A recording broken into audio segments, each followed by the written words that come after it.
Mute છે, અવાજ નથી સંભળાતો?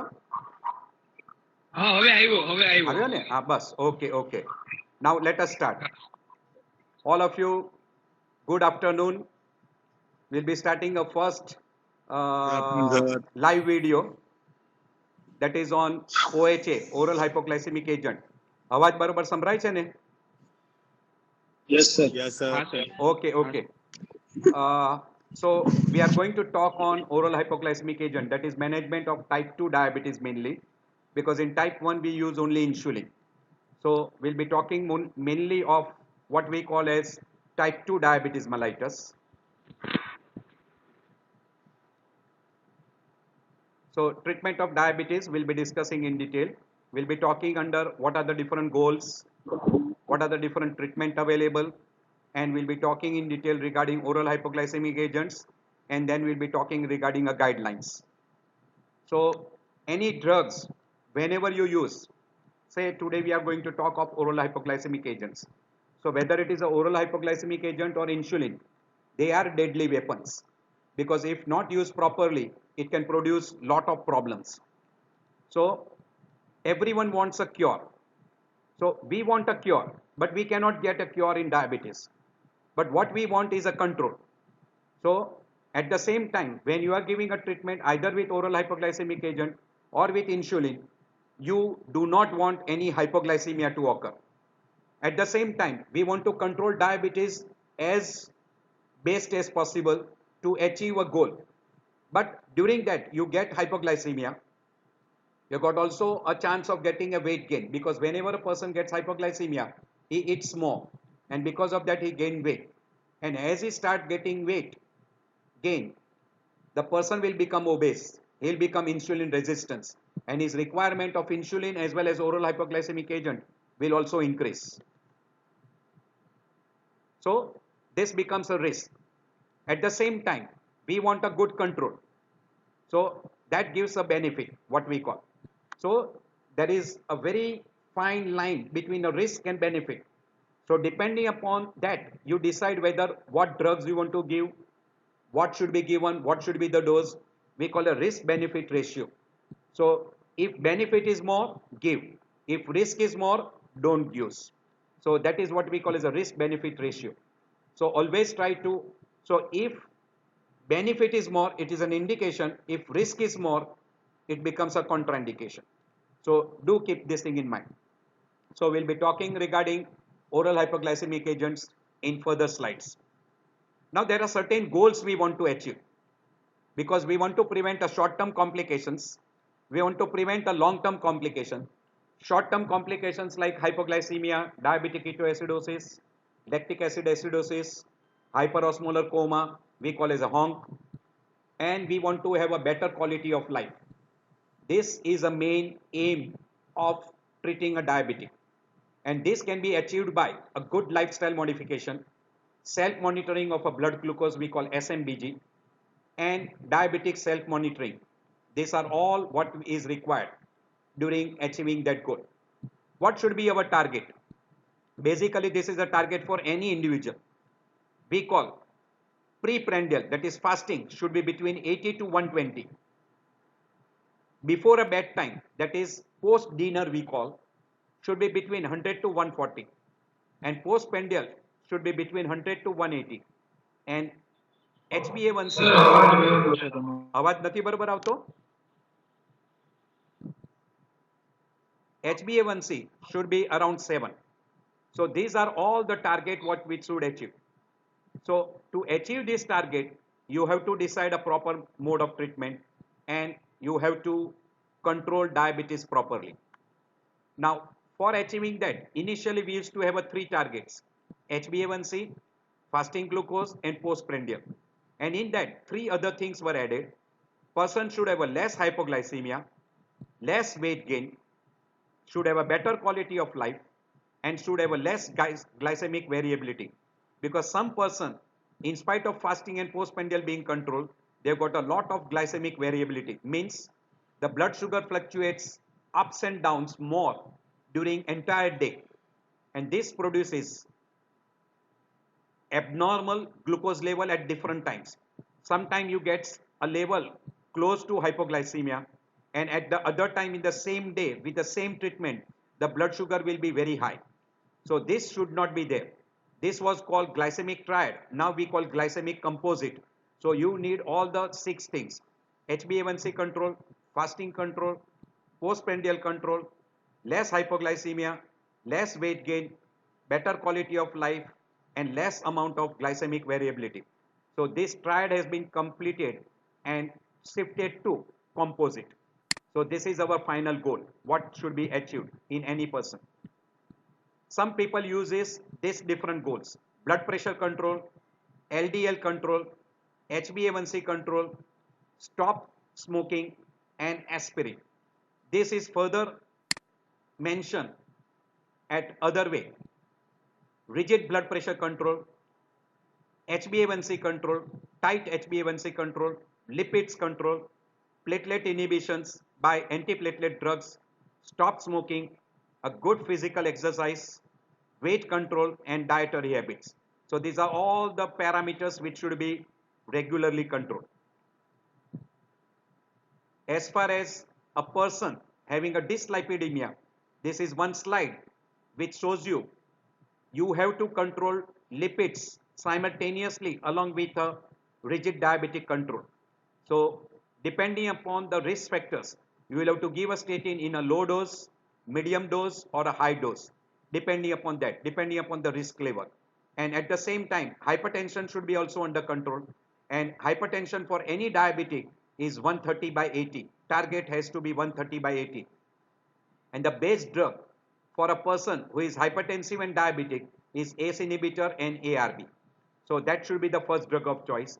Second drug of choice is calcium channel blocker, and then comes diuretic. Among diuretic, again, chlorthalidone is a first drug of choice. Now they also use what is called as a ABCD.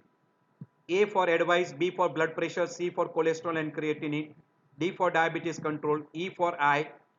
Also E is added for ECG, what called as a transthoracic echo, echocardiography, ECG, and other, that is ultrasound, CT scan, etc. F for fit care, or we call foot care and functional managements, and G for guardian drugs, and in guardian drugs, control of lipids, control of blood pressure, and antiplatelet drugs. These are included. This is called a ABCD approach. There is another way of approach. In A, they include HbA1c, aspirin, and prevent albuminuria. B for blood pressure, C for cholesterol and cardiac care, D for diabetic education, diet and dietitian advice, E for eye examination and exercise, F for food care, G for glucose monitoring, H for health, and in that they include vaccination, stop smoking, stop alcohol, and other risk factors, and I for identify if a person needs a reference of a specialist. These are all the different ways and means by which you try to keep and achieve a goal. Now this is one variety in which ADN and European Association has given a goal, and this is one of the best way. Now usually we follow this particular, which was introduced in June 2012. We divide into two different types of treatment. One we call as a rigid control, and we call as a less rigid control, or we call more stringent or less stringent. So we become little lenient in control of diabetes if person is having certain factors, say like person is having a very high risk factors of getting a hypoglycemia, then we give a little liberty. So instead of less than 7 HbA1c, we allow them between 7 to 8. If a person has got disease duration of longer than 10 years or 15 years, again we become liberal, because now even with a rigid control he will not be benefited. Then if a life expectancy is short, say person of a 75 years, 80 years age, in that particular person the life expectancy is short, so we don't go for a rigid control. And if there is a comorbid conditions which are very severe enough, say person has got a very bad congestive heart failure, if he has got a ischemic heart disease, he has got a repeated strokes, In that also we don't go for a rigid control. Or if a person has got established vascular complications like severe peripheral vascular disease, ischemic heart disease, cerebrovascular strokes, etc. In that also we don't go for a rigid control.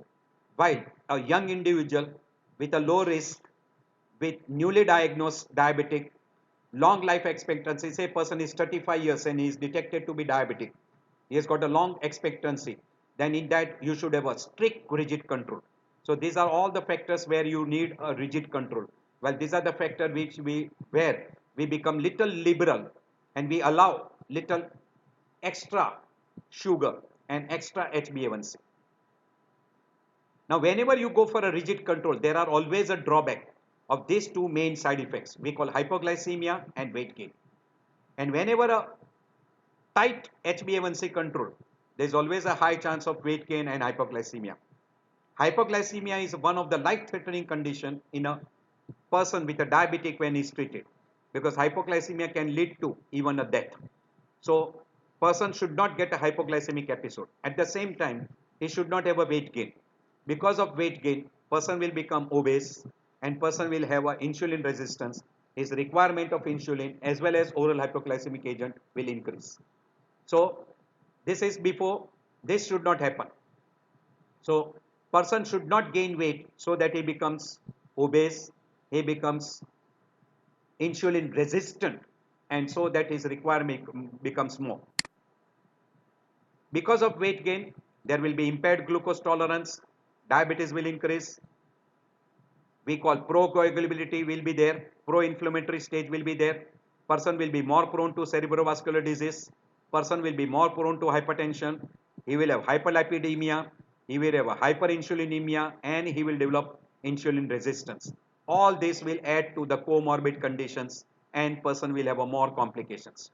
So hypoglycemia can add to cardiovascular complication, he will have a loss of consciousness, he can have seizures, he can have a increased risk of car accidents, he can have a reduced quality of life, dementia, he can have coma, he can have repeated hospitalization and that will increase the cost, and worst come, person can die also because of hypoglycemia.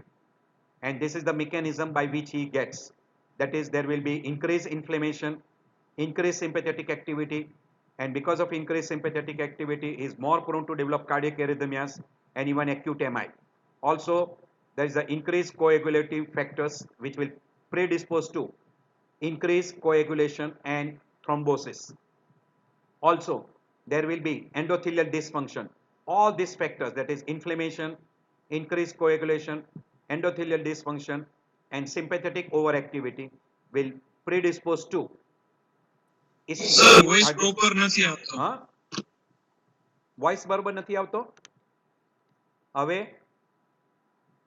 હવે સંભળાય છે બરોબર? હવે સંભળાય છે? Hello, હવે સંભળાય છે? So that will produce cardiac arrhythmias, there will be abnormal QTC prolongation and chances of sudden cardiac death, as well as person will have a neuroglycopenic symptoms like impairment of consciousness, abnormal behavior, seizures, coma, and person can even have a brain death. If you reduce HbA1c by 1%, you can have decreased amputation and peripheral vascular disease complication by 43%. Microvascular complication can be reduced by 37%.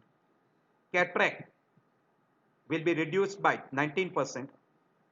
Microvascular complication will be also reduced. The death rate will be reduced by 21. Heart failure will be reduced by 16. Myocardial infarction will be reduced by 14% and stroke will be reduced by 12%. All this will be just by reduction of 1% HbA1c. Now we come to the main part, what we call as a management of diabetes. One, prevention, and now comes the treatment, what we call as a 4 pillars.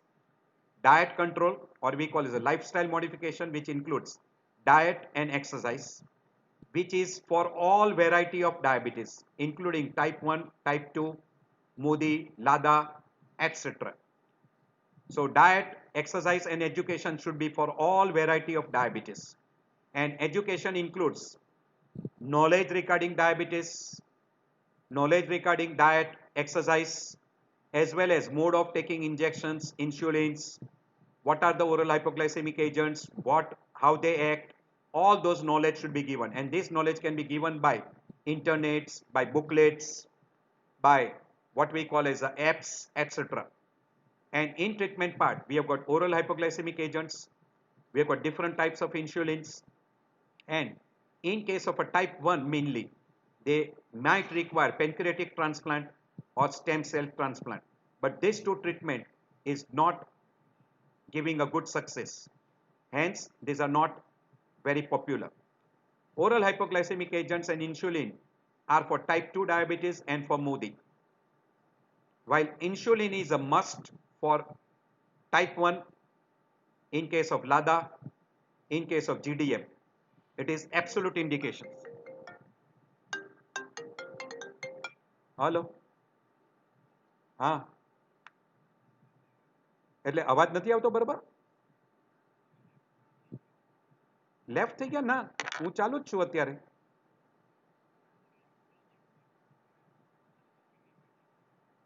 Okay જોઈ લઉં ચાલ હા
હવે દેખાય છે અવાજ સંભળાય છે આવ્યું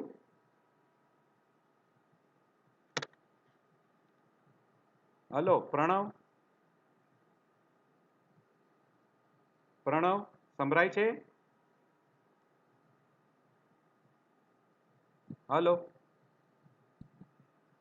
hello can you see can you hear hello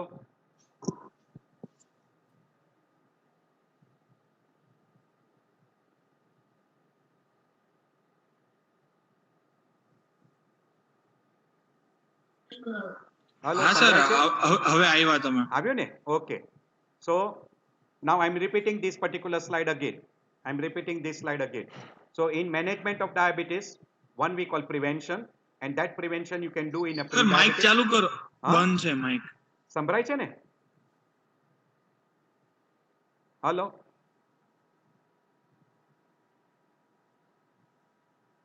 hello Pranab સંભળાય છે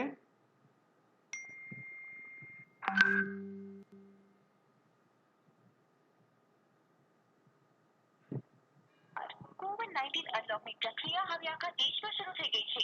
આ સ્થિતિમાં જો બહુ જરૂરી હોય તો જ પોતાના ઘરેથી બહાર નીકળો. ફેસ કવરથી માસ્ક પહેરતા સમયે ધ્યાન રાખો કે મોઢું અને નાક બરાબર ઢંકાયેલું રહે. સાર્વજનિક સ્થાનોમાં ઓછામાં ઓછું 2 ગજનો અંતર રાખો. હાથ અને શ્વાસની બાબતમાં સ્વચ્છતાનું પાલન કરો. યાદ રાખો, સામેથી બેદરકારી પર ભારે પડી શકે છે. ઉધરસ, તાવ કે શ્વાસ લેવામાં તકલીફ પડે તો તરત જ રાષ્ટ્રીય હેલ્પલાઇન નંબર 104, રાષ્ટ્રીય હેલ્પલાઇન નંબર 1775 પર હલો સંપર્ક કરો. તારીખ 11 જનરલમાં જારી.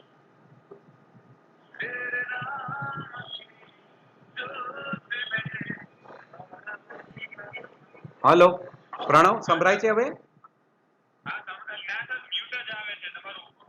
ઉભો રે હું જોઈ લઉં આ જોઈ લઉં મ્યુટ આવે છે પણ સ્ક્રીન દેખાય છે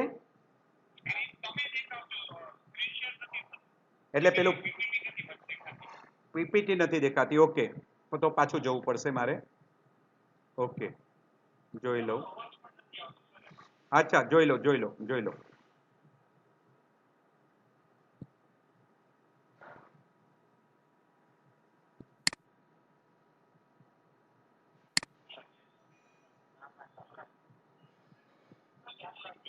હા, ચાલુ રાખું છું, ચાલુ રાખું છું.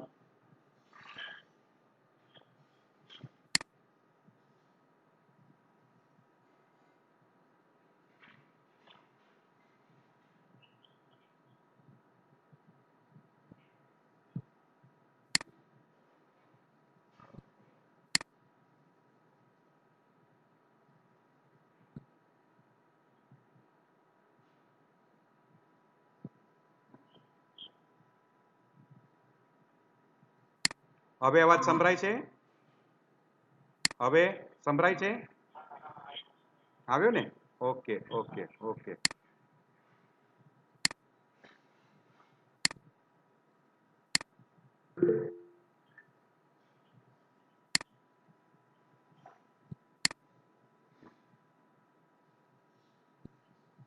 હવે દેખાયું? સ્ક્રીન પર આવી ગયું?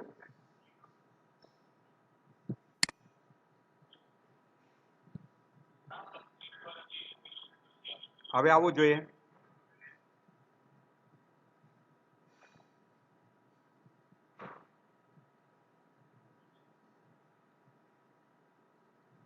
આવી ગયું સ્ક્રીન?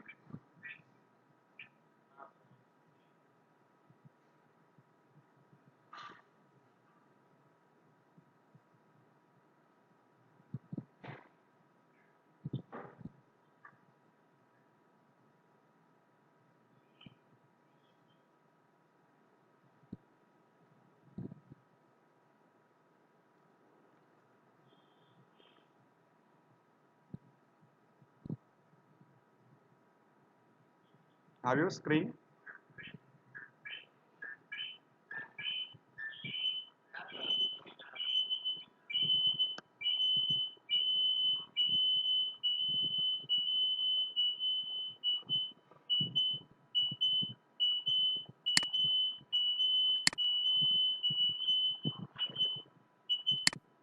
આવ્યું? આવી ગયું ને? હા, બસ ચાલ. Okay, okay. ના એમ સ્ટાર્ટિંગ. હા, બંધ કરી દઉં આ. Okay, so now treatment of diabetes in pre-diabetic we call prevention. So in a pre-diabetic if you treat, you can actually delay the diabetes, but you cannot prevent diabetes. While diet, exercise and education becomes one of the main pillar for any type of diabetes, say like type 1, type 2, Modi and Lada. Diet, exercise and education is a must. As far as treatment is concerned, for type 2, oral hypoglycemic agent and insulin, those becomes the two another pillar. While in type 1, that is insulin is the only treatment which is available. And in late stages, you can go for pancreatic transplant or a stem cell transplant. Insulin is also required in a person with type 1, LADA, GDM, diabetic ketoacidosis, hyperosmolar non-ketotic coma, lactic acid acidosis. In a type 2 who undergoes failure, we'll be dealing in detail in a separate lecture on insulin. If a person has to undergo a delicate surgery or a long surgery or a surgery which requires a rigid control of diabetes, in a CKD, acute MI, person who is developing gangrene, a person with a severe peripheral arterial disease, cerebrovascular disease, or cardiovascular disease, retinopathy, etc., they will need insulin. While in a type 2, you can go for oral hypoglycemic agents or on insulin. We'll be dealing today with only one part, that is oral hypoglycemic agents. Now, for management, education by booklets, by different CDs, CME programs, or person can read from internets. Now there is easy access. Nutrition wise, calorie should be reduced, low fat, high protein, low carbohydrate diet with high fiber. Exercise, aerobic exercise, treadmill, non-aerobic exercise, etc. can be also be very helpful in a person for treatment of diabetes. As far as monitoring is concerned, self-monitoring we call SMBG, or there is another technique we call as a continuous monitoring, or we call CMBG. So that is continuous monitoring system. Even there are iPhones available, bracelets available with a glucose sensor which can also monitor for you. Medication wise, I already told you oral hypoglycemic agent, insulin, and there are other injectables which are non-insulins. And newer methods consist of stem cells, insulin gene therapy, pancreatic transplant, or artificial pancreas. We call as a insulin continuous drips. So, four main pillar. One, what we call as a total lifestyle modification, which will include healthy meal, regular exercise. Along with regular exercise, you need also stress management. Medication should be taken regularly and regular checkup. And in regular checkup, self-monitoring is a must. So diet, medication, self-monitoring and exercise. These are considered as a four main pillar. And again in diet, it is said that you divide your diet into four compartments. You divide your plate into four. One vertical line, one horizontal line. One quarter should be by high fiber, that is by salads. One quarter should be by fruits, fresh fruits. One quarter by what we call as a low carbohydrate, low fat, and one quarter should be high protein. So it is said that 40 to 50% should be by high protein and 25 to 30% by low fat diet and 25 to 30% by carbohydrate diet. So this should be the roughly plan. Ideally, you should consult a dietitian and decide regarding a diet. So exercise helps a lot. Exercise probably the best treatment for type 2 diabetes. It lowers blood sugar because good quantity of sugar will be utilized by muscles. It will decrease the insulin resistance. It raises the metabolism. So it utilizes glucose. It improves blood flow through the capillaries. It improves the stroke volume and blood lipids. It increases HDL and decreases LDL and total cholesterol. It prevents moderate hypertension and helps in controlling hypertension, and it also decreases the body mass. All these are benefit because of the regular exercise. It should be 5 by 7 minimum for 45 minutes every day, and by and large it should be an aerobic exercise rather than an anaerobic exercise, and this is called as a best non-pharmacological treatment, that is physical activity. Simultaneously along with that physical activity, control of blood pressure, stop smoking, stop alcohol, regular physical exercise, rigid control of lipids, etc. and rigid control of diabetes should be done. So all these risk factors should be done. Weight should be controlled and BMI should be less than 23. So as far as a primary prevention is concerned, we usually say that in a treatment of a pre-diabetic, in a pre-diabetic, have a diet control, regular exercise, maintain BMI below 25, stop smoking, stop alcohol, avoid stress, reduce modifiable risk factor. This can delay type 2 diabetes, very uncommon to prevent type 2 diabetes. This does not help in the case of type 1. In type 1, you cannot prevent or you cannot delay anything in type 1. But sometime in a pre-diabetic, even acarbose, we call alpha glucosidase inhibitors or biguanides, that is metformin, is very commonly utilized. So this is one of the things which will help you to, ideally we don't say primary prevention, we call delay in case of type 2 diabetes. So it is very helpful. In type 1, they are trying immune modulation, but it is not successful. So in a type 2, diet, exercise and drugs like metformin and glucosidase inhibitors are definitely of some benefits. While in case of type 1, diet exercise with insulin is the only treatment, and education regarding how to take insulin, how to manage diabetes on insulin, how to monitor, etc. should be done in an education programs.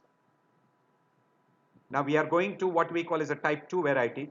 So in a education, it should be regarding diet, meal planning, insulin therapy, how you monitor, and person should be aware of diabetes, insulin, what are the life-saving skills, recognition of hypoglycemia, diabetic ketoacidosis, meal plan, what should be done when the person falls sick, etc. All this education should be given to a person who is a type 1 diabetes, and all patient needs insulin lifetime.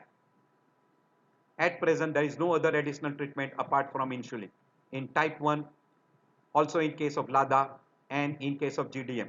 In case of GDM, instead of insulin, you can use metformin. But in type 1, additional treatment like islet cell transplants or pluripotential stem cell transplant can be tried. Type 2, diet, exercise along with oral hypoglycemic agent and insulin is the 4 pillar in case of type 2 diabetes. Apart from that, education and oral hypoglycemic agent with insulin, aspirin, stop smoking, lifestyle modification, control of blood pressure, and statin is a multifocal or multifactorial treatment which should be done in a type 2 diabetes. We'll be talking again and again this particular part. It is not over. What to select? Whenever you go to market, you go for selecting one item, but when you see many items, you are tempted to use those particular items. Same thing happens here. There are more than 10 groups of different drugs available, oral hypoglycemic agent available for treatment of type 2 diabetes. So you are always tempted to use one over other, but you have to decide regarding which drugs will be best for that particular person. So here you can see that he has got lot of choices. He wants to have a vision on opposite side, but he doesn't know how to use it. So you should know how to use it, when to use it. These are all the different types of material which are available for treatment of diabetes.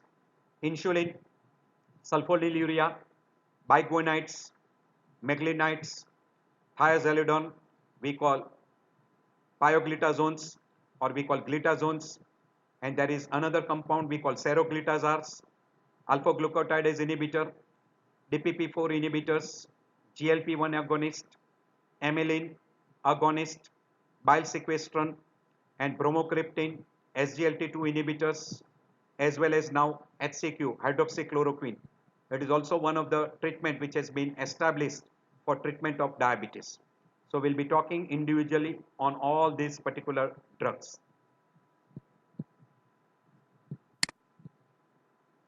So mainly all this oral hypoglycemic agent is very commonly utilized for diabetes type 2, MODI and GDM. And in GDM, mainly the first drug of choice is biguanides. And once in a while, you can use gliburides. But ideally, those are not the common drugs of choice. Among injectable medicines which are non-insulin is amylin, we call pramlintide, and incretin. And in incretin, we have got a short-acting and long-acting, exenatide and liraglutide. Liraglutide is a long-acting, and this is short-acting. So these are injectable forms. Plus, insulin is available in injectable forms. So these are the injectable treatment which are non-insulin, and this is insulin which is available, and mainly insulin is a drug of choice in type 1 and also in case of GDM. Now while selecting an oral hypoglycemic agent, there are certain criteria which you should follow. It should be potent, meaning it should be effective for fasting blood sugar, postprandial blood sugar, and it should be acting at a multiple sites, meaning it should be effective on liver, pancreas, brain, GI tract, kidney, etc. No drug has got this particular potency. It should be freely available. Cost wise, it should be economical. and it should be available for all patients. Safety wise, this is the main criteria which we have to see. It should not produce hypoglycemia. It is impossible that the drug cannot produce hypoglycemia. But some of the oral hypoglycemic agent has got a very less chance of producing hypoglycemia. It should not be hepatotoxic. There should be cardiovascular safety. During pregnancy also it should be safe. On renal, in case of a renal also in AKI or CKD, it should be freely usable and you don't require any dose changes. It should be favorable effect on lipid profiles, means it should reduce your lipids. There should be no weight gain, there should be no fluid retention, and it should preserve beta cells. Now, at present, there is no drug which has got all these benefits. It is impossible to get that particular variety of a drug which has got all benefit, means no hypoglycemia, no liver toxicity, cardiovascular safety, pregnancy safety. It can be utilized in AKI or CKD. It should improve lipid profile, no weight gain, no fluid retention, beta cell preservation, not possible. At the same time, it should not have a drug interaction because a person may be on antihypertensive, anticoagulants, person may be on antifungal drugs, etc. And it should be compatible with any other drugs. So in combination, it should be safe to use with other drugs. All these are not possible in a single drug. We'll be going one by one, so that you can call as ideal oral hypoglycemic agent. There is no ideal oral hypoglycemic agents, but there are some which are having some benefits, there are some which are having less benefits. But best ideal is effective on fasting postprandial and having minimum of these side effects. So cardioprotection should be there, neuroprotection, renoprotection, blood pressure should not be fluctuating, weight gain should not be there, and lipids favorable. All this should be there. So you need all those with no hepatotoxicity. Now this is one slide which is always shown in whenever you show oral hypoglycemic agent. Any person who has got a hyperglycemia, there are some drugs which are effective at multiple sites, there are some drugs which are effective at only one site. So we are doing one by one. So suppose there is an impaired insulin secretion. So you want to increase the insulin secretions. We call secretagogues. So they stimulate the pancreas to release insulin. And only one drug which does that is sulfonylurea, most potent. There are other we call as a non-sulfonylurea secretagogues. We call meglinetide, that is ripaglinide. These two are secretagogues. While GLP-1 antagonist, or we call GLP receptor agonist, and DPP-4 inhibitor, they stimulate pancreas and they've got multiple other sites also. So sulfonylurea has got only effect on only pancreas. It does not have any other effect on other organs. So this is pure secretagogues, while GLP-1 and DPP-4 has got effect on pancreas on increased insulin production. It decreases the glucagon secretions. So it will decrease glucagon secretions, and amylin will also inhibit the glucagon production. So by which it will increase the level of insulin and effect of insulin. On liver, you've got the best drug which is effective on a liver which will decrease glycogenolysis and neoglucogenesis, that is metformin and insulin, and we call as a pioglitazones. So these three has got effect on liver. While on GI tract, the main drug which is metformin, which will reduce the glucose absorption, as well as alpha glucosidase inhibitor will also reduce the glucose absorption. Because of these two reasons, these two, that is metformin, glucosidase inhibitor, and bile salts we call as blockers, that is covalescam, that will be very helpful in postprandial. So if any person who has got a postprandial only elevated, fasting is normal, metformin and glucosidase inhibitors are the best drug of choice, while bile salt sequestrum are less commonly utilized because there are a lot of side effects. While on a peripheral muscles and fat tissue, because of increased insulin resistance, pioglitazones metformin are the best drug of choice as far as oral hypoglycemic agents are concerned. Among injectable, insulin is the drug of choice. So to increase the glucose uptake by muscles and fat and to reduce what we call as insulin resistance, metformin and pioglitazones are the drug of choice. Over brain, we call as a neurotransmitter dysfunction, GLP-1 receptor agonist, amylin and bromocriptine. Among these, amylin and bromocriptine are not commonly utilized.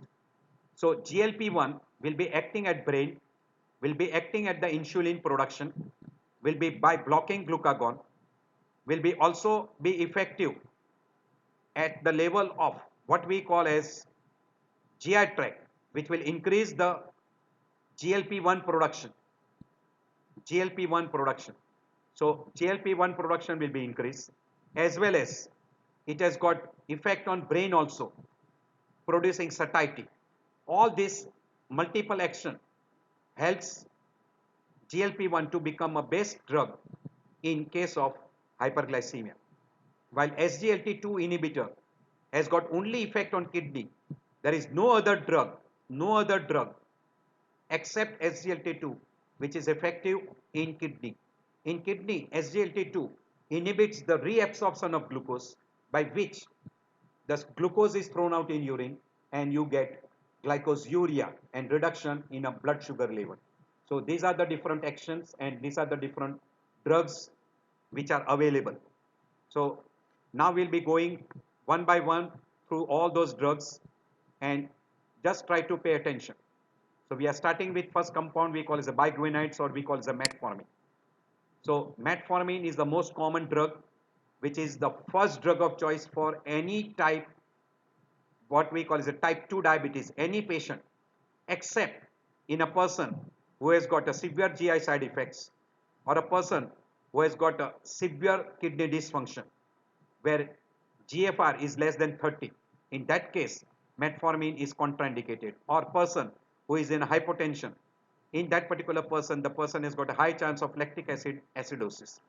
So this condition, metformin is contraindicated. Metformin reduces the hepatic glucose production, intestinal glucose absorption is reduced, and it increases insulin sensitivity. That is, because of these three actions, it reduces fasting sugar as well as postprandial sugar. An advantage, because of action on GI tract, it helps in reduction in weight. There is no weight gain. There is very less chance of getting hypoglycemia.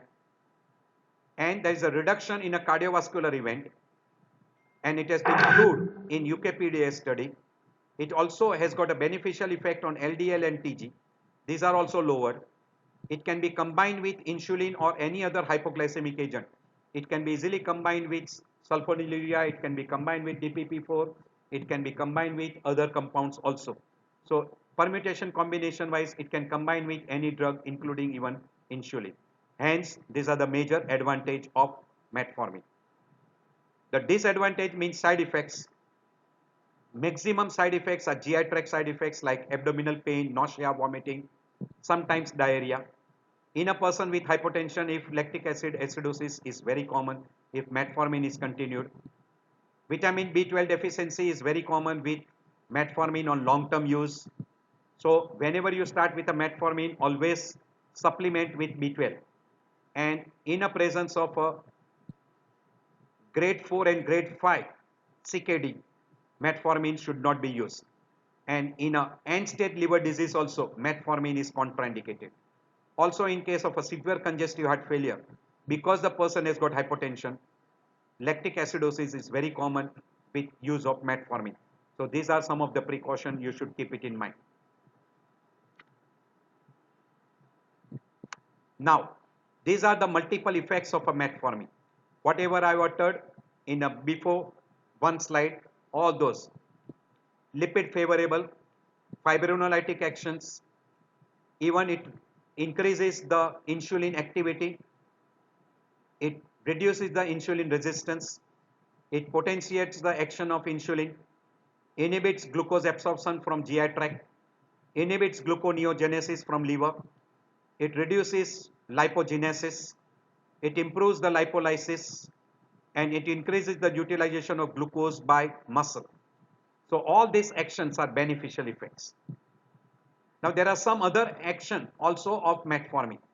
So metformin is indicated in type 2 GDM and MODY, while non-diabetic indication means if a person is non-diabetic, you can utilize in PCOS, particularly in a female with PCOS, in a pre-diabetic, in a person with non-alcoholic fatty liver disease, in NASH.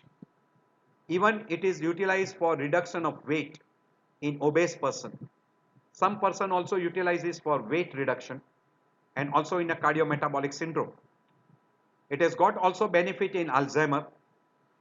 It helps in lowering LDL and TG. It is also called as an anti-aging, and also it has got some benefit in a hypothyroid, particularly in a tissue resistance of hypothyroidism. In some, it is said that the person who is on a metformin has got less chance of colonic cancer. Now, absolute contraindication in a CKD with type 4 or we call stage 4, GFR less than 30, liver failure, severe congestive heart failure, acute MI, major illness, major surgery, lactic acidosis, honk, hypoglycemia, person with a major surgery, abdominal surgery, cardiovascular surgery, or peripheral arterial disease. Person who is going for a contrast study, metformin should be stopped at least for 24 to 48 hours before.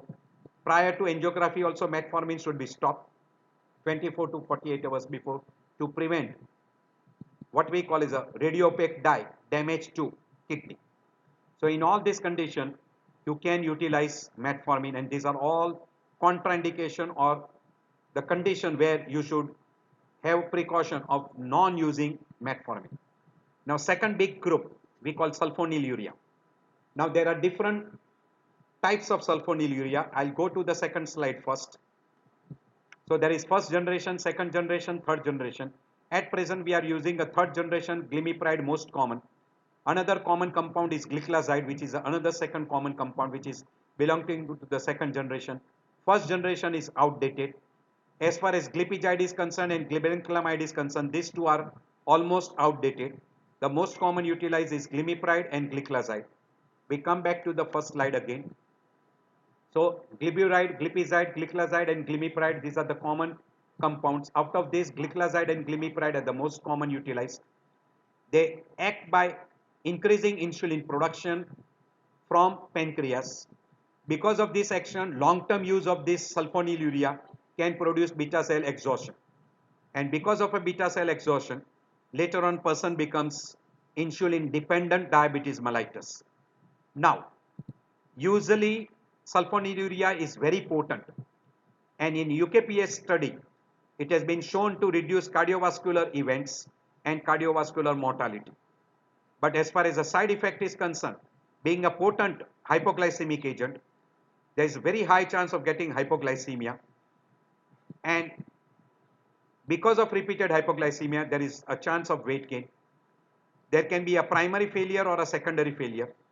These are the major drawback of sulfonylurea. One of the major advantage of sulfonylurea, they are very, very cheap. So it is always said, metformin and sulfonylurea are the drug for poor people. But always have a watch for hypoglycemia and weight gain. Some person who are sensitive to sulfur, you cannot utilize sulfonylurea. So this sulfonylurea will be contraindicated if the person has got sulfur reaction, or we call SJ syndrome, if a person is prone to SJ syndrome. So these are all the different types of sulfonylurea. Now this is called as a non-sulfonylurea secretogogus. We call meglitinides, and there are two names, ripaglinides and natiglinides. So most common drug utilized is ripaglinides. To be very short, again it is a secretogogus. It stimulates the production of insulin from pancreas. It accentuates the effect with meal. So once a person starts taking a meal, the drug will be effective and it will increase the insulin production. So it is said that you will have to give repaglinide with each meal, before meal. So number of meals are 4, you will have to give 4 times repaglinide. This is the only disadvantage. The cost wise, it is little costlier than sulfonylureas. Again, like sulfonylurea, being a secretagogus, hypoglycemia and weight gains are very common, and dosing has to be frequent. It cannot be a OD dose. While sulfonylurea being a long-acting drugs like glimepiride is a long-acting, you can give in a OD form. So you can utilize in a OD. So this is also called as a drug during Ramzan or during fasting periods. Person who are doing all those different festivals and they are doing all those fastings. So repaglinide is the most common drug which is being utilized. So this is regarding that repaglinide. So repaglinide can be given in the dose of 0.25 milligram to 4 milligram before each meal you will have to give. Same way netiglinide can be given between 60 to 120 milligram before each meal. Usually hypoglycemia risk becomes low when it is given just before a meal.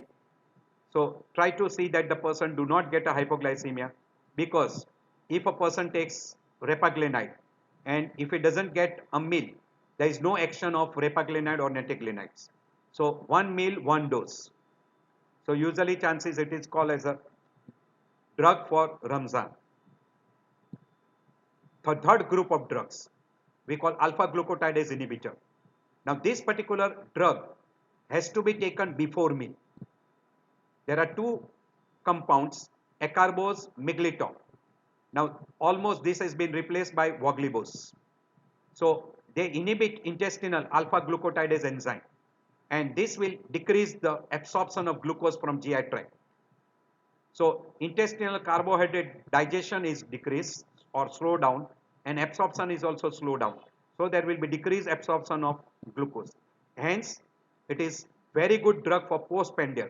So if a person has got fasting normal, only postprandial is very high, you can advise them to be on alpha glucosidase inhibitor. So this is a drug for postprandial. But the reduction of HbA1c is only 0.5 to 0.6. So it is a poor as far as reduction in HbA1c is concerned. As far as the side effects are concerned, GI side effects are most common: flatulence, diarrhea, gaseous distension, nausea, vomiting are quite common. And you will require before each meal. You cannot give an OD dose. And when you give alpha glucosidase inhibitor after meal, it is usually less effective as compared to when it is given before meal. So combination of alpha glucosidase inhibitor with metformin and with other drugs, because metformin has to be given after meal and usually at bedtime.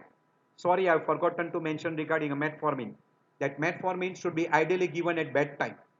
So best effect of metformin is when you give it at bedtime. So maximum effect will be there on a liver.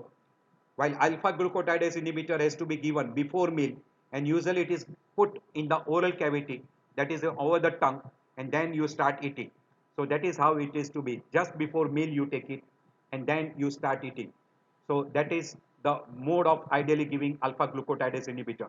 So ideally speaking, alpha glucosidase inhibitor should be given separately before meal, while metformin and other drugs are after meal. So if you are using a triple drug combination, use separately. Don't use those alpha glucosidase inhibitor with triple drug combination. The cost wise, it is costlier than metformin and sulfonylurea. So voglibose and miglitol. The common drug utilized is voglibose. Acarbose is another drug which is very commonly utilized. So these are the advantages, these are the disadvantages I have already mentioned. Acarbose you can go for 25 to 50 milligram TID. Miglitol again from 25 to 100 milligram TID. While voglibose 0.2 milligram to maximum 0.3 milligram TID. So voglibose is much commonly utilized nowadays. Now the another group of drug we call thiazolidones or TZD, or we call glitazones. And one of the most common glitazone is rosiglitazone, which is now outdated because of lot of disadvantages. Because of these disadvantages, it used to increase heart failure and it used to increase weight gain and edema, very common. And because of that heart failure, this drug has been banned. So I am going to another compound we commonly utilize that we call as a pioglitazones. So pioglitazones, what it does, the best action is on peripheral insulin sensitivity. It is an insulin sensitizer, means it decreases insulin resistance and increases insulin sensitivity, and by which the insulin activity increases. It is acting via PAPR gamma receptor, and because of that reason there is less chance of hypoglycemia. It increases HDL level, it decreases triglyceride level, and it is also having a favorable effect on non-alcoholic fatty liver.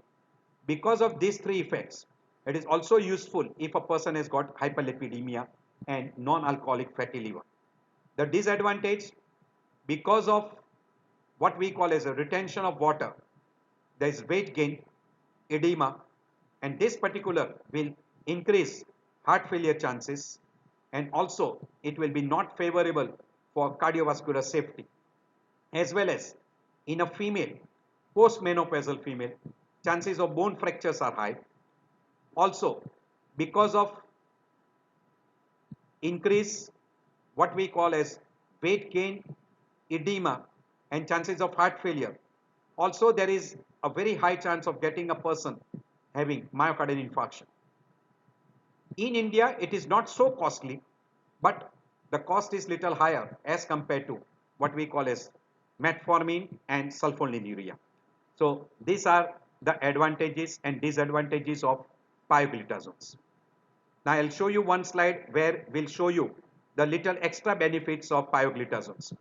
So pioglitazones will be acting on fat cells and it increases the insulin sensitivity, but as well as also it has got little favorable effect on lipids. While there is one compound we call as a seroclitazar, this is pioglitazone, rosiglitazone is outdated. So it is mainly for glucose intolerance and type 2 diabetes with little hyperlipidemia. But if a person has got lipids which are uncontrolled, then seroclitazar is a drug of choice. Seroclitazars. And also, as this has got benefit on lipids, it is also a drug which can be utilized in a metabolic syndrome. The major contraindication is female, postmenopausal females, they are more prone to fractures, and in a person, as far as the cardiovascular safety is concerned, little less cardiovascular safety. Now we come to a most common compound which is proven to be very effective in type 2 diabetes and has revolutionized the treatment in type 2. We call GLP agonist, receptor agonist. We call as a GLP. GLP is what we call is a glucagon like peptide, while GIP is a very short acting in a GI tract. Hence this is not being paid more attention, while GLP, which is metabolized by DPP4 enzyme, and that's why it is a short acting. So when you give a DPP4, GLP level are elevated and it will have a longer effect. We'll be showing you that. GLP-1 is secreted by L cells, and these L cells are present in ileum and colon, and that L cell will secrete what we call is a GLP-1, and this GLP-1 is a short acting. I'll show you in the next slide how it is acting. Now you can see that whenever a person takes a meal, say person has taken a meal, it comes to a GI tract, digested, glucose is produced, glucose goes to pancreas, it will stimulate insulin production, as well as this particular, as soon as a meal is taken, from we call as a small intestine and colon, there is a L cells which will secrete GLP-1. You can see that GLP-1, and that will stimulate pancreas to release insulin, as well as it will inhibit pancreas to decrease glucagon production. So as glucagon production is decreased, insulin action is increased, as well as the stomach peristalsis are reduced. So there is a stomach emptying is slowed down. So absorption of glucose will be also slowed down, and also it will have an effect on a brain to produce early satiety, and all these effects are favorable effects. So as soon as the person takes meal, these are all the favorable effect which will take place. So this is called incretin effects. So GLP-1 is an incretin which will produce this effect on pancreas, increasing insulin production, decreasing glucagon production, slowing of the stomach, and emptying of the stomach is being reduced. There is early satiety by acting at the brain level. And these are all the action which will reduce sugar level. And also, it has got cardioprotection. It decreases the cardiac output. It will have a decreased gastric emptying. Glucagon secretions is decreased. Insulin secretion is increased. Insulin biosynthesis is increased. Beta cell proliferation is helped. Apoptosis is reduced. Glucose production is reduced by liver. It is also acting on liver. And glucose disposal is also increased. As far as the kidney is concerned, it increases the sodium excretion. It increases the glucose uptake by muscle. It has got increased action on lipogenesis. On bone, also it increases the osteoblastic activity. And on the GI tract, it increases the production of GLP-1. And this GLP-1 has got effect on the brain by satiety center and neuroprotection. These are all the favorable effect of GLP-1. So this shows you all the effect of GLP-1. And that's why incretin are believed to be multifactorial action. It has got action on liver, it has got action on pancreas, liver, GI tract, muscles, heart, cardioprotection, neuroprotection, as well as it has got also favorable effect on bones and even fat cells. So that's why this is now becoming a drug. It will also reduce your weight also. So incretin mimetics we call. Incretin mimetics. Now these are called GLP-1 receptor agonist or incretin mimetics. We have got a short acting, we have got a long acting. And these are available in an injectable form. Short acting has to be given frequently in a day. They are costly. The cost is very, very high. Hence, it is not a drug for a common people. While liraglutide, cost is high, but it has to be given once in a week. Hence, this is now becoming a favorable.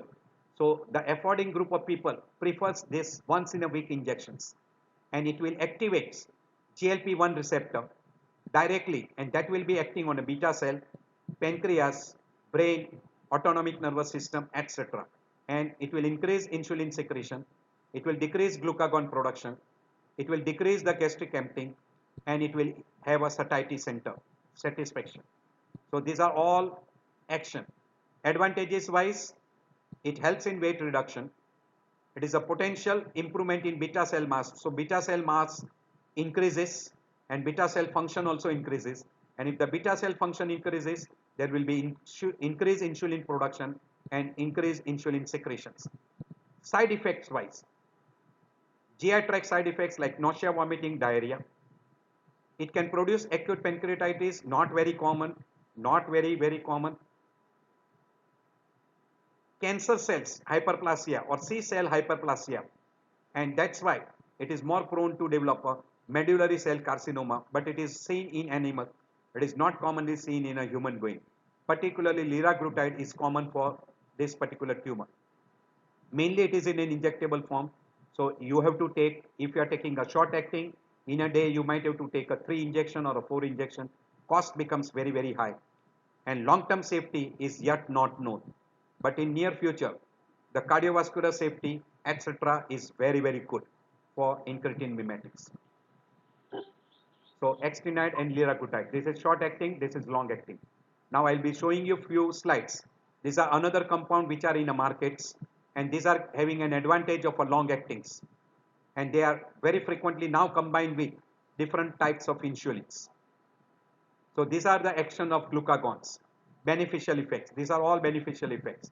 Stimulates insulin secretions, decreases glucagon production, stimulates insulin biosynthesis, gastric emptying is delayed, induction of satiety, reduction in food intake, and it increases the proliferation of beta cell and decreases the apoptosis.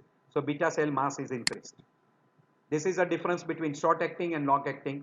I am not going into detail. Only advantage of long acting is once in a week, weekly you can give, and they are available in Indian market also. but the cost is very high. So that is the only advantage over a short acting. Otherwise, majority of the things remain same. This is a difference between DPP-4 inhibitor and injectable form. The advantage of DPP-4, it is oral, once a daily dose. But this, if you use a short acting, you will have to give many times in a day, many times in a day. But as far as the action is concerned, it is less potent as compared to GLP-1 agonist.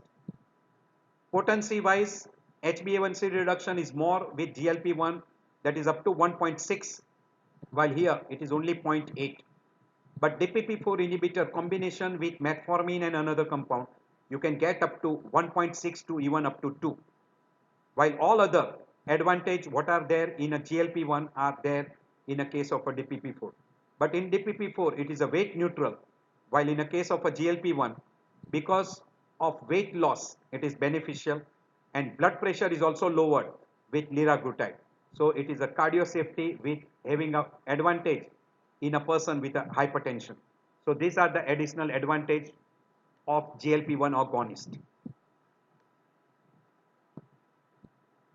At your leisure time, you can go through and have a look at this particular difference between DPP-4. This is DPP-4 enzyme which inactivates GLP-1, which was active, to an inactive compound, and this happens within 1 to 2 minutes. But when you block this, GLP-1, active form of a GLP-1 remains in a blood for a longer period, and you will have an effect of what we call as the incretin effects. We have already shown you that. So when you inhibit this enzyme, this will not be inactivated, and hence you will have an increased action. These are all the action which I have shown you. Action on brain, action on heart, action on pancreas, skeletal muscle, blood vessel. It also improves the endothelial function. In kidney, natriuresis. Hence, you can have even what we call advantage in hypertension, fat cells, stomach, liver, all this. So it is a multifactorial action of GLP-1. Same thing is there with the DPP-4 inhibitors, but less effective as compared to that of what we call as GLP-1 agonist. Almost similar benefits. So body weight is neutral. It also takes part in reduction of blood pressure, postprandial hyperlipidemia, atherogenesis is reduced, endothelial dysfunction is reduced, oxidative stress is reduced, inflammation is also reduced, and also it reduces sugar. So these are called pleiotropic effects. So DPP-4 and GLP-1 agonist are too common. So DPP-4 being a cheaper drug and non-injectable, and OD dose is a drug of choice. So these are all the different drugs: sitagliptin, Vilda, Sexa, Septa, Elo, Tenali, and Lina, out of which the most common utilized is Vilda and Tenali. Tenali being cheaper. Now vildagliptin has also become cheaper. It is now competitive for Tenali. So vildagliptin is much better than Tenali. Tenali has got one advantage, that in a CKD, you don't have to change the dose of Lina and Tenali. Tenalagliptin and linagliptin, you don't have to change the dose, while you will have to change the dose of Sita, Vilda, etc. in a person with a CKD. So that is a little difference between Vilda and Tenali. I've already mentioned regarding the action, etc. These are the summary of all the different action what I have mentioned, and what are the advantages, etc. We have already mentioned. Now we are going to another compound we call as the amylin analogs. Now by and large this is not commonly utilized. The drug which is available in market is premaladin, which is acting as amylin mimetics. So like an amylin, it is acting. What is the action? It decreases the glucagon secretions. It decreases the glucagon secretions, by which insulin effect is increased. It decreases the gastric emptying. So absorption of glucose is also reduced, and it has got the effect on brain like GLP-1 agonist, that is satiety, or we call incretin. So hence amylin has got identical effect like GLP-1. Glucagon secretion is reduced, slowing of gastric emptying and satiety. But cost is very high, and this costly drugs hence it is not commonly utilized. It is in an injectable form. So injectable, cost is high, side effect wise has to be given with each meal, nausea, hypoglycemia in combination with insulin. So it cannot be combined with insulin. Hence, little less indications.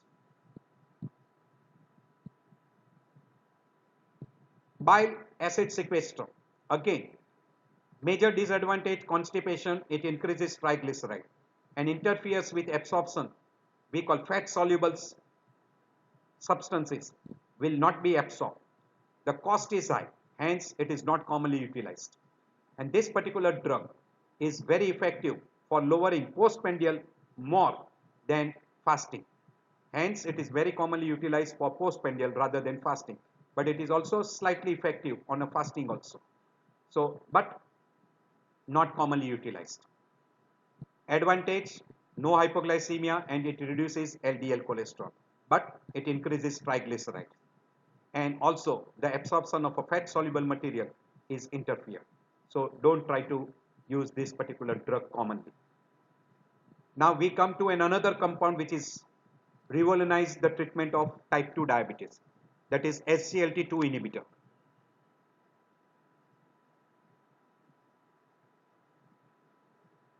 In SGLT2 inhibitor, in a loop of inlet and proximal tubule, there are what we call as SGLT1 and SGLT2 receptors.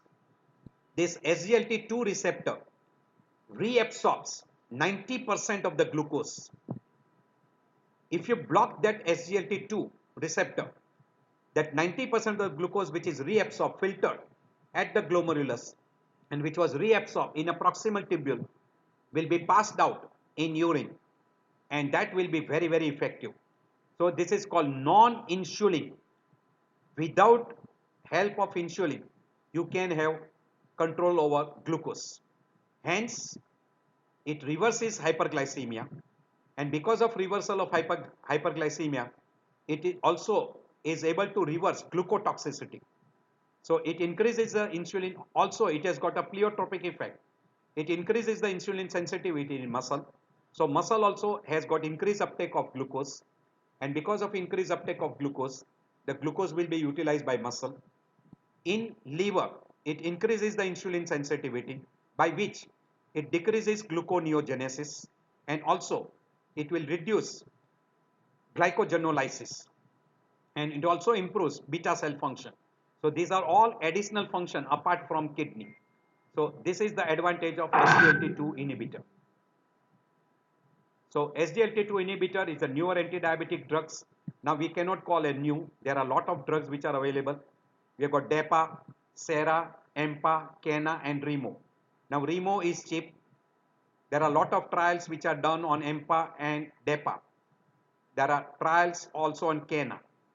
In KENA, only one disadvantage was there were a lot of complications of gangrene. But again, now they have proven in certain trials that those particular were not due to KENA itself. So all these are equally effective. But if you look at the cost, REMO is little cheaper. DEPA, EMPA, those are both equally effective. They've got an advantage. They will have a weight loss, no hypoglycemia. The disadvantage is, as there is lot of glucose which is being poured out in urine, there is polyuria and person will feel thirsty. And if it is not replaced, person can develop hypovolemia and hypotension. And there is increased risk of urinary tract infection because of presence of sugar in urine. And particularly in female, there is a more chance of getting fungal infections. Also, there is a risk of sodium loss. Along with the glucose loss, there can be little amount of sodium loss also. So these are the 4 common drugs which are at present in market and very commonly utilized. Now again repeating, REMO is having a little less cost as compared to DEPA, EMPA and KENA. These are the advantages. These are the disadvantages, or we call hypotension, impairment of renal function, hyperkalemia, hypoglycemia, hypersensitivity, increase in LDL level, and bladder cancer in case of DEPA, and gangrene in case of a CANA. While adverse drug reaction, some of the adverse drug reaction, increased urination, that is polyuria, polydipsia, vaginal fungal infections, repeated urinary tract infection, and in a case of a DEPA, nasopharyngitis was common. So these were the disadvantages. But these are minor. These are very, very minor. If you advise a person, there are very less side effects. So these are the some of the common side effects which we have already mentioned. They are not very common. The most common is recurrent UTI and dehydration. So if a person takes regular fluid intake, chances become less. And if the hygiene of a genital area is kept, chances of recurrent UTI and fungal infection is also less. Bladder cancer incidence is not very common. It is absolutely rare. Another compound is bromocriptine, not commonly utilized. I'm keeping this slide. You can go through that slide.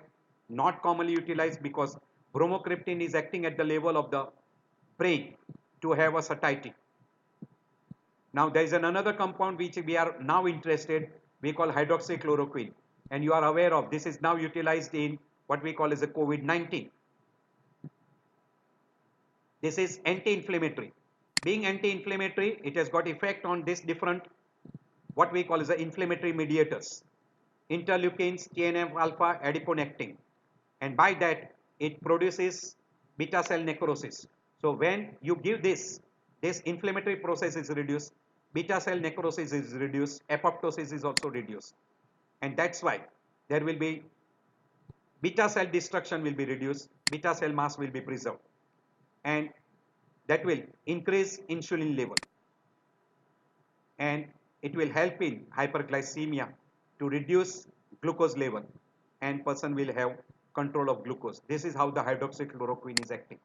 Also, insulin degradation enzymes are also inhibited by hydroxychloroquine, hence insulin level will be increased.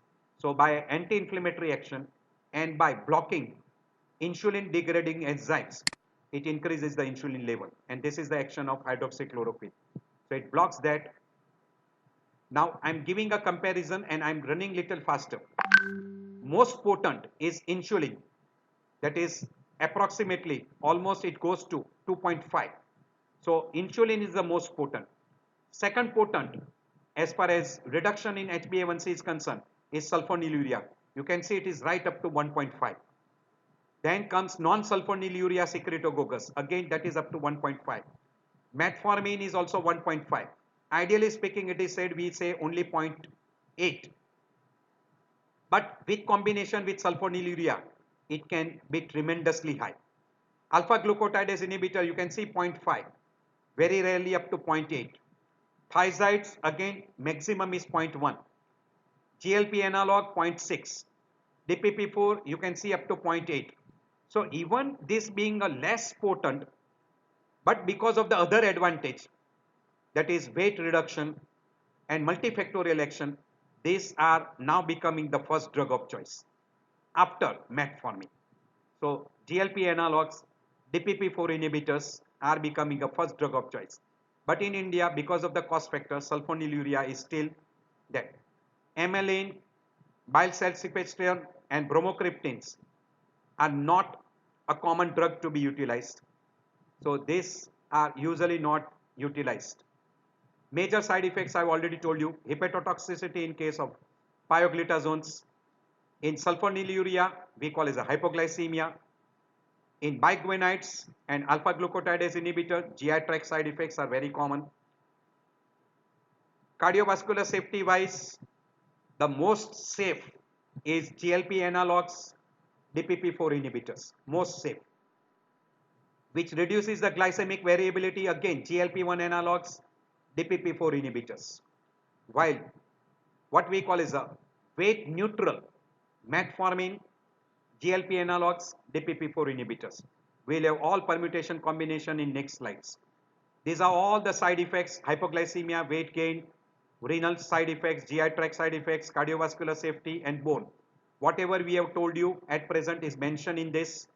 The red indicates what we call as major side effects. These are least side effects. green is absolutely safety or advantage, and yellow is in between. Go through this slide. This is summary of whatever I've told you regarding all drugs: metformin, GLP analogs, SGLT2 inhibitor, DPP4, alpha glucosidase inhibitor, thioglitazones, or what we call pioglitazones, sulfonylureas, non-sulfonylurea, bile salsifestrum, bromocriptine, insulin, and amylin analogs. These are all the compounds, and these are all the advantages, disadvantages, all are mentioned together. And this is another slide, another way that is mentioned. You can go through at your leisure times. In India, you may not be surprised, because now in India we have got more number of permutation combination. So in near future, you might get a one single pill, we call Samta pills. S for control of statin, A for aspirin, M for metformin, T for thiazides, and A for an ACE inhibitor or ARB. So for hypertension, diabetes, for lipids, and for platelet. If some company comes out with this combination, don't get surprised. It is only possible in India. Now we come to guidelines. You know that these two persons, most famous person of India, they are always confused, and guidelines are there to confuse you and me also. So guidelines are there for guidance, but not for getting confused. These people are always confused. Don't get confused. There are a lot of guidelines, and every year something new is added. There are Indian guidelines, American Association guideline, European guidelines, etc. This is one guidelines which I'll just tell you only the headings. I'll not go into the detail. So assess the key patient characteristics. Consider specific character that impacts the choice of treatment, because that will depend on lot of factors. You have to share what you are making a decision and you are managing the plan. Agree the management plan with a person, that is called SMART goals. And then you implement the management plan. You do what is called as ongoing monitoring and support that monitoring of the patients, and review and agree on the management plan. This is what is called as a goal of care, and this will help in prevention of complication and optimize the quality of life. This is little in detail. Recently, only in 2019, this is the goal which has been decided by lot of different associations. And this is another a good chart which shows you what you do in a high risk groups who has got CVD and cardiovascular disease, cerebrovascular stroke and cardiovascular disease, what are preferred. Person who is having a heart failure and CKD, what are the preference. Compelling indications like hypoglycemia, which is the first drug of choice, say like DPP4 inhibitor, GLP-1. In short, I'll be showing you in other slides. And if a person wants to reduce the weight, which are the drug of choice, and if the cost is the factor, which is a drug of choice. I'm going through little faster. If the person who has got a high risk for, or person who is already having a risk factors, say like person is having stroke, person is having hypertension, person is having atherosclerosis, coronary artery disease, etc. The first drug of choice preferred after metformin is GLP-1 receptor agonist. So that is the first drug of choice. And if it doesn't come under control, then you can add DPP4 inhibitor, then you can add basal insulin, pioglitazones, and last drug of choice is sulfonylurea. In heart failure and CKD, the first drug of choice in this particular group of people is SGLT2 inhibitor.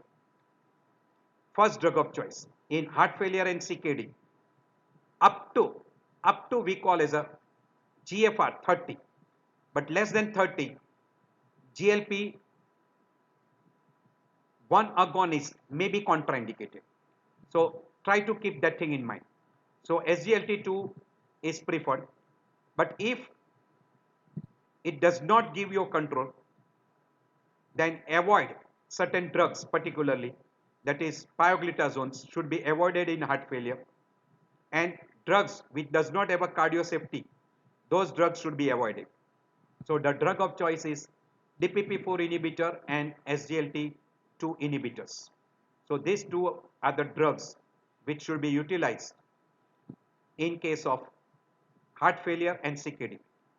To avoid hypoglycemia, DPP-4, GLP-1 receptor agonist, SGLT2 and pioglitazones.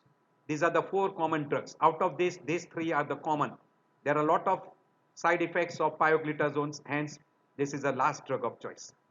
While if you want to reduce weight or you want to maintain weight, then GLP-1 receptor on agonist, and SGLT2 inhibitor. And in India, cost factor is a major factor. So sulfonylurea becomes the first drug of choice.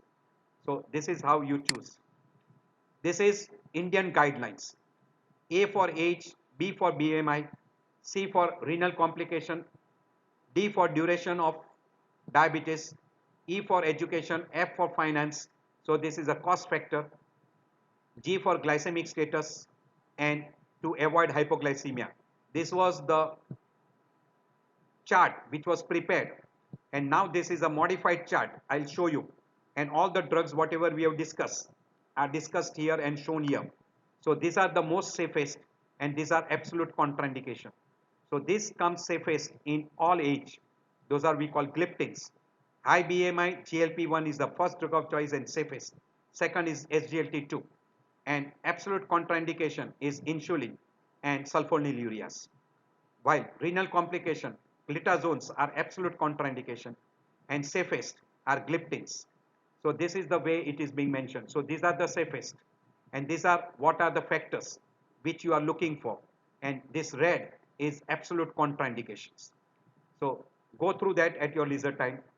A for age, B for BMI, C for renal complications, or we call compelling indications, D for what we call as duration. If more than 5 years duration, insulin will not be of good choice. You will try to use this. No stringent control, or what we call as a no rigid control. So that can be the things. And E for education, you should educate regarding all those drugs, etc. In cost factor, sulfonylurea is the first drug of choice, being cheapest, and then comes glitazones, and then comes insulins. And as far as the most potent is concerned, insulin is first. Second drug of choice is GLP-1 receptor agonist and DPP-4 inhibitors, and then comes other. AGI being costly but less effective, so they are usually not indicated. While to avoid hypoglycemia, GLP-1 receptor agonist, gliptins, then come SGLT2 inhibitors. These are the drug of choice, and DPP-4 you can put here. Insulin and sulfonylurea are the contraindicated drugs. So this is now new wheel which has been put recently. It is called RSSDI, ESI, therapeutic wheel. Same thing what is shown here, same thing is given, but the presentation is different. Now you can see here that the most favorable and durable drug is this group of drugs. Thiazolidine, that is pioglitazone, insulin, GLP-1 agonist, and DPP-4 inhibitors. While least favorable is sulfonylurea as far as treatment is concerned. Weight gain is concerned, least favorable sulfonylurea and insulin and pioglitazones. While most favorable metformin, GLP-1 agonist, or we call it the DPP-4 inhibitors. So those will be the most favorable. And even you can add SGLT2 inhibitors. As far as risk of hypoglycemia is concerned, metformin, GLP-1, DPP-4 and SGLT2 inhibitors, while sulfonylurea and insulin are contraindicated. Same thing mentioned here. If a person is having a high risk groups, SGLT2 is a drug of choice after metformin. If you want to have a weight loss, overweight person, then GLP-1 and SGLT2. For preventing hypoglycemia, DPP-4, SGLT2 are the two drugs, first drug of choice, and among the cost, sulfonylurea, and then comes pioglitazones. This is microvascular complications. If a person has got diabetic ketoacidosis, diabetic kidney, or we call nephropathy, ACE inhibitor ARB with SGLT2, retinopathy we call as a ACE inhibitor and fibrates, orthostatic hypotension, non-pharmacological drugs should be used, gastroparesis, metoclopramide and domperidone can be used, diabetic neuropathy, pregabalin, gabalin, etc. can be utilized. This slide I have already shown you before for control of dyslipidemia and for control of hypertension. These are depending upon the age, depending upon what age. In an older age group, avoid pioglitazone, sulfonylurea, insulin and alpha glucosidase inhibitors. The drug of choice will be metformin and DPP4 inhibitors. And don't have a rigid control in old individual. In a weight excessive, we have already told you metformin, GLP-1 analogs, SGLT2 inhibitors and DPP4 inhibitors will be a drug of choice, and bariatric surgery may be indicated. As far as sex is concerned, nothing more, but in a female particularly, avoid using pioglitazones. In a coronary artery disease, heart failure, avoid pioglitazones. Metformin will be a drug of choice. Avoid hypoglycemia. Don't use sulfonylurea, pioglitazones. Incretin based therapy is little with caution. Acute MI, stop metformin and oral hypoglycemia and switch over to insulin, and use ACE inhibitor, beta blocker, statin and aspirin. And if a person is diabetic with hypertension, ACE inhibitor is the first drug of choice. ACE inhibitor and ARB are the drug of choice. As far as statin is concerned, rosuvastatin, atorvastatin are the drug of choice, and you should have a good control of all lipids. Add aspirin in a person with diabetic with increased risk factor. Clopidogrel can be added if there is an more risk factors. So aspirin and clopidogrel is usually given for 1 year, and then you can switch over to pure simple aspirin or pure simple clopidogrel. Only we call as a monotherapy. In a heart failure, metformin should be used with caution. Avoid pioglitazones, and insulin will be the first drug of choice. SGLT2 inhibitor are now becoming a drug of choice if a person is having heart failure. As far as the renal is concerned, we have told you in a renal you require a dose adjustment to be done. Metformin, if the GFR is less than 30, is contraindicated, and if a person is going for what we call as a angio studies, metformin should be stopped at least 2 to 3 days before a person is subjected to what we call as angiography. Caution should be there in a person with a renal disease of using of sulfonylurea. DPP4 inhibitor dose has to be adjusted, and even avoid what we call the GLP-1 agonist if the GFR is less than 30. Base drug is still insulin. In liver, pioglitazone you have to avoid because it is hepatotoxic and it can produce steatosis, and insulin is the best option if the liver is in an end stage. And we have already told you regarding hypoglycemia, so I can skip over. In hypoglycemia, HONG, diabetic ketoacidosis, lactic acid acidosis, insulin is a drug of choice. To avoid edema, avoid pioglitazone. In a postmenopausal, to avoid fractures, avoid pioglitazones. In duodenal ulcer, gastric ulcer, gastritis, avoid metformin, and also alpha glucosidase inhibitors should be avoided. And also we call as GLP analogs should be also avoided because it produces lot of nausea, vomiting. This is foot care. What you should do, what you should not do. Go at your leisure time. This is diabetic foot care should be taken, and person should take care every day, not once in a week or once in a month. If a person has got foot deformity, specific footwear should be there to avoid damage to the foot part. If a person has got metabolic syndrome, you will have to use anti-obesity drugs, oral hypoglycemic agent, antihypertensive drugs, and what we call as a drugs for dyslipidemia. if a person in guidelines 2015, they've added that if a person is aged person and if is diabetic, give vaccination regarding influenza vaccine, pneumococcal vaccine and hepatitis B vaccine if a person is more than age 65. So this is additional thing what should be done apart from control of diabetes. And good number of people develops psychological problems. So there should be psychosocial assessment and they should be treated. This is in a pre-diabetic, I've already mentioned, lifestyle modification, weight control, avoid all the risk factors, and you can utilize what we call as a metformin and alpha glucosidase inhibitor. Now they also use sometimes GLP-1 receptor agonist. So GLP-1 receptor agonists are also being utilized in pre-diabetic person. So if a person is severely obese, you can go for what is being called as diabetic surgery or we call it metabolic surgery.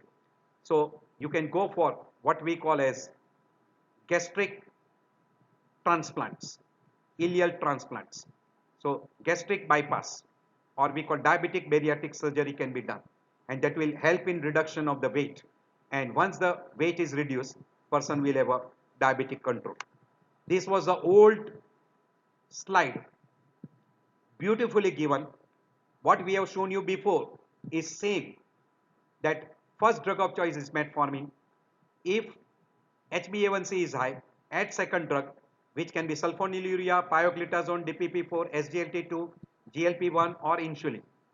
At present, these 4 drugs are the drugs which are becoming a second drug of choice. Sulfonylurea is only because of the low cost factor. If still does not come under control, then comes the third drug. Again in those 3 drugs, DPP4, SGLT2, GLP-1 and insulin.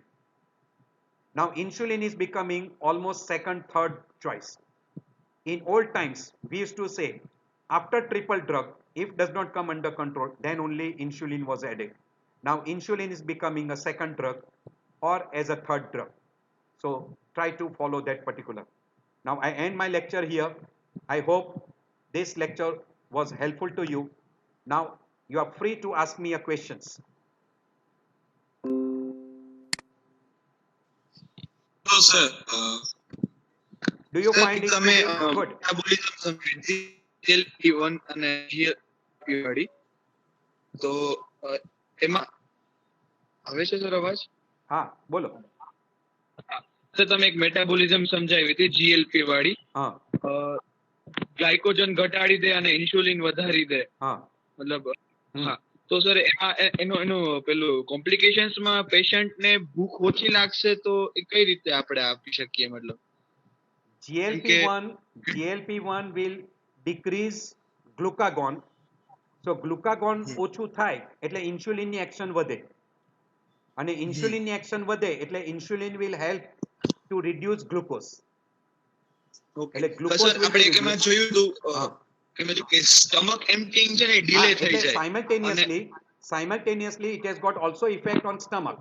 એટલે stomach નું peristalsis ઓછું કરે એટલે food will take longer time to pass અને જેટલો longer time લાગે એટલું digestion ઓછું થાય અને જેટલું digestion ઓછું થાય એટલું absorption of glucose will be less અને જેટલું glucose absorb ઓછું થશે એટલું person will get a beneficial effect. So glucose level will be reduced as well as it will act on a brain અને satiety થાય એટલે patient ઓછું ખાય અને ઓછું ખાય એટલે glucose level will not increase. So these are the 4 main action. Glucagon.